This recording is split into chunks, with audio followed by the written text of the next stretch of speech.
Have you ever seen some artwork and been so inspired and thought to yourself, oh man, I wish I could do that myself? As you can see from this picture, I'm not a very good artist, but I've got a lot of ideas about things that I'd like to bring to life. This t-shirt right here is a really good example of when I have ideas knocking around in my brain and I'm able to communicate them to an artist and they can then translate it into an amazing final product. Back in May of 2025, some of you may remember we announced our Boardy Barn Bluepoint partnership at their amazing festival called Shakedown. And when I knew we were going to be doing that announcement, I saw their artwork and I was like, oh, that stuff is incredible. Who did that? And I was introduced to the amazing and talented Chris Gipple.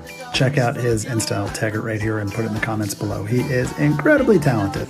In my first meeting with Chris, I walked him through this presentation where I told him about Mickey and Tony and about the history of the Boardy Barn and told him stories about why people find the place so interesting and why the Boardy Barn is so important to so many different people. This is where the magic really started to happen. So Chris was able to take the stories that I shared with him, some of the attributes of the Boardy Barn that are really prominent, like the tent and the beer and the smiley and all that, and then bring it to life in his very own style. So I received this, was super, super excited, and then provided a little bit of feedback, and then things started to get interesting. Watch this thing come to life. We actually replaced the skull in the middle with our hot dog mascot, the Dirty Dog, and there's a number of other Easter eggs in here as well. Can you find out? Here's the final result. Chris Gipple, thank you so much. It was great to work with you. And I just wanted to point out at the bottom, if anyone can see the H-bomb, that is for H-bomb, our friend, and he loved Shakedown Street, and this is the Shakedown Tea.